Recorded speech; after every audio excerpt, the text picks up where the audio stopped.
Hi dear Chorister, my name is Frances S. Mermouth. Welcome to your favorite YouTube channel. Have you ever wondered or have you ever asked, how can I serve my audience better? If you've ever asked this question at any point of your journey as a chorister, relax. This is a video for you. By the way, I upload content like this every other week, Saturdays to be precise. And I would like you to please subscribe and turn on the notification bell so that you will get notified for every time the video is uploaded. Please share this with all your chorister friends. Let them know that there's a community online for choristers. And please use the comment section, ask any question, and I'll be more than willing to answer your question. Let's get into the video, shall we?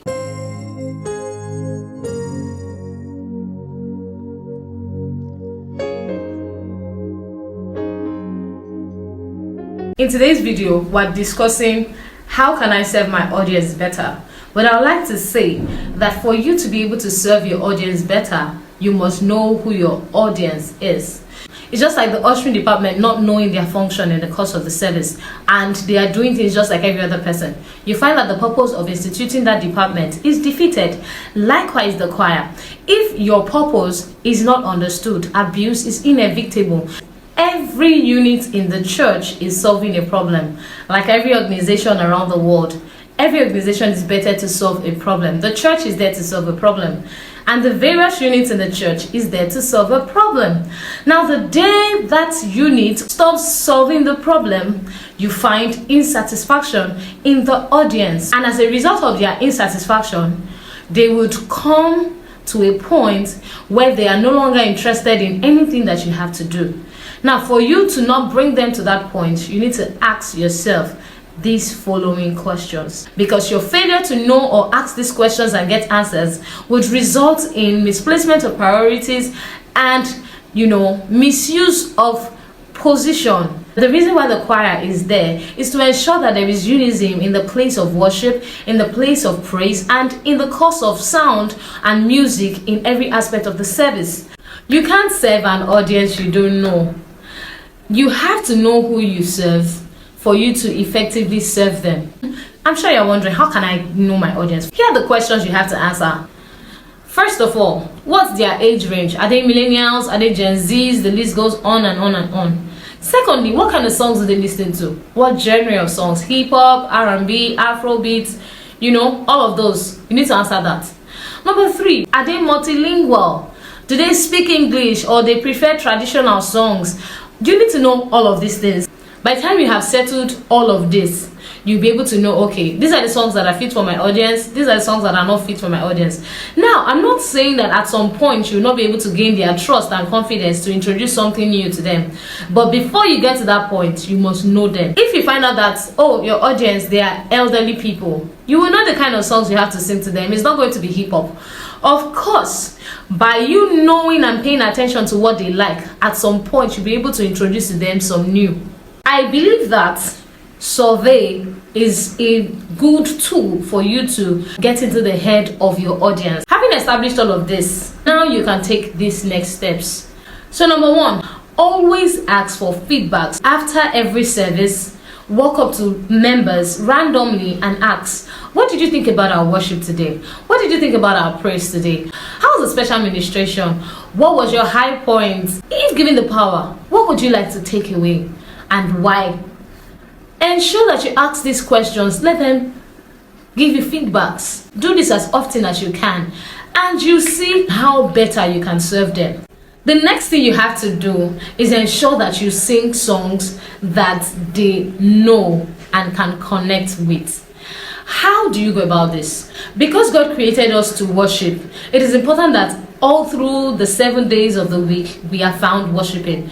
Ask yourself, what kind of songs will my audience sing when they are in the office, in their cars driving, in the house cooking? What kind of songs will they hum to? What kind of songs will they worship with? If they want to go about their morning devotion, what kind of songs will they sing? Time for worship, time for praise. It's not a time to sing a new song that nobody has heard before. I prefer that you sing a new song after the choir has sang it at least once, and that once you saw the entire audience connect with the song, and after which they sang on their way out of service. don't be shy of singing simple songs when it comes to choir rendition. No, it must not be that typical high and gigantic songs that they cannot sing on their own. No, sing simple songs that they can always sing, and that way you can now introduce it to your worship list. It's important to know that God's spotlight shines the most when you allow the Holy Spirit to move. So yes, in the course of the week you have prepared, you spent quality time with the Holy Spirit. Having done all of that, don't be rigid with your list. Allow the Holy Spirit. Allow the Holy Spirit. Don't be like, oh, I sang number 1. Okay, the next one is this. Oh, the next song is this. No! Subject everything, all your practice, all your preparation. Subject it to Him. He wants to use you. Don't use Him. Please. Once you climb that stage, forget how you have sequenced it, how you want it to flow. Be sensitive to what the Holy Spirit is doing. The Holy Spirit wants to even know how much He can trust you and how much He can use you. Yes, you are prepared in the course of the week, but now you are on stage and He wants to know whether you are trusting on the list or trusting on Him to help. So He tells you, don't sing any of the songs on the list. He starts giving you new songs. That's why your walk with the Holy Spirit must be in sync, must be up to date. It must not be something you do once in a while. No, because you are a vessel. The user determines how to use the vessel. The way I use what I buy, nobody tells me about it. The same way the Holy Spirit is trusting that He can use you any which way He wants to use you in the course of any given service. Whether you are prepared all week or you are prepared all month, whatever. Ensure that you are always in sync with the Holy Spirit. God's spotlight shines the most on the one who allows the Holy Spirit to move. Next on my list is, what is it going to be? A show off of your skill or an uninterrupted move of the Spirit? So the question is, what is it going to be? Is it a show of your skill or an incredible time of worship? You decide. Because many times you climb the stage and you just see choristers all over the place. They want to run. Where are you running to? It's worship. Sometimes less is more. Sometimes less is more. You don't want it when people are lifting up holy hands and just trying to connect with God. The next time, be calming down. Be calming down. It's not about you. You don't want to be a distraction when it comes to worship. You don't want to be a distraction. The people are trying to set their affection on God. They are trying to set their minds on God. And the next thing from nowhere, what is it? There is time for everything. Please. Honestly, there's time for everything. And less is more. Please, just tell yourself less is more. When it comes to worship, less is more. I'm not saying there's no place for skill to play. No. I'm saying let the skill not be all that we are receiving in the time of worship. Like really? Because it's distracting. That's when you just see someone who's seriously, in worship, bowing heads. The next thing they want to see, who's that person that's singing like that? Like she has a good voice. Of course, you have a good voice, but I beg, don't use your own to spoil the one that God is doing in the lives of people. Your application of your skill shows your wisdom or fully. I hope with these few points of mine, I have been able to convince you that less is more. I'm not saying don't be skillful, but don't use it to interrupt someone's connecting in the place of fellowship with the Father. I beg you. Please, it's so dear to my heart, please. And don't always feel that you must show people. That need to impress is from the devil. I'm telling you, it's from the devil. I'm serious. That need to impress, that need to show what you are made of is from the devil. It's pride. That's the time when you need people to be focused on God and fellowshipping with Him. You come with your own. David was such a skillful man. He knew that his skill was better when he placed it in the hands of God. So don't be that person of skill that you don't know when it's time to riff, you don't know when it's time to run. Becoming like, please.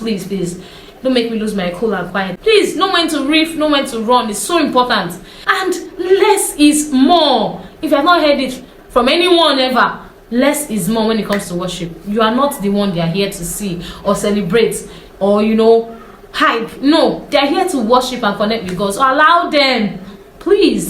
The next one is this. Interlude is not overrated. Sometimes in the place of worship, you just need to take an interlude and maybe just speak. Remind them of the faithfulness of God, but not too much. Don't turn it into a sermon. No. Sometimes people need you to prompt them to think on the faithfulness of God. But when it's too long, you have cut them from the prayer. No. Is it that you testify before you start your worship so that they can already have their minds prepared? No, in the midst of worship, you not say, in the year this, I went through. Please, I beg. Some things annoy me when it's time for worship. Don't do that. Stop it. Sometimes a quiet and peaceful environment, in fact, the entire instrument not playing, just a quiet room does the wonders, does the work. If you must give a testimony when it's time to worship, I beg you, either you do it before or,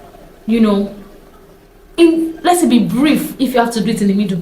Now, when people are already high up there worshiping, you now say, please, break. In this year, God came through for me this angle. And you're never saying it so fast though. You're saying, I had to go. You are giving us the long story. No. Something just has to be wrong. No, something has to be wrong. I don't think is a me problem. No, but something has to be wrong. That you come to the place of leading worship and you want to say that testimony from the start to the finish. You don't want to give us a summarized version. No, something has to be wrong. Either you are happy that we would leave our focus and now listen to you. Something has to be wrong. I know that God sometimes would prompt us to share, testimonies in the course of singing. I'm not against it, but please make it brief. Summarized version, please. Don't come and tell us A to Z of all that happened. I'm not angry, yo. I'm really not angry with those who give testimonies and all of that. No, I'm excited, but I just have an issue with people not knowing where to start and where to stop. Yes, so that's it. And since worship is a thing that brings the minds of people focused on God, I'm of the opinion that anything that would want to distract them from focusing on God should be, avoided. Yes, so that's all I have to say about that. So no, I'm smiling and saying it. Yes, so I'm not angry. So that's by the way.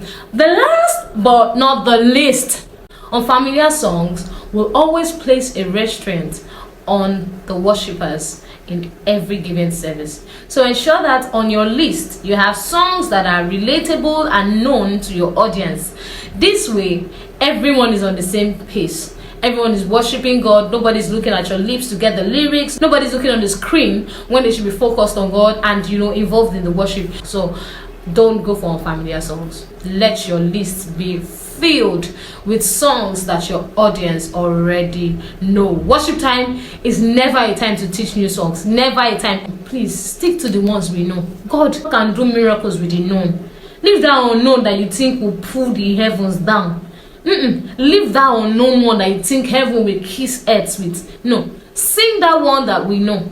Heaven has the ability to kiss earth. All that matters is it filled with the truth? Is the Holy Spirit breathing on it?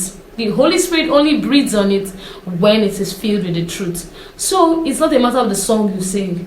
Let it be the truth. And once it's the truth, the Holy Spirit has his way.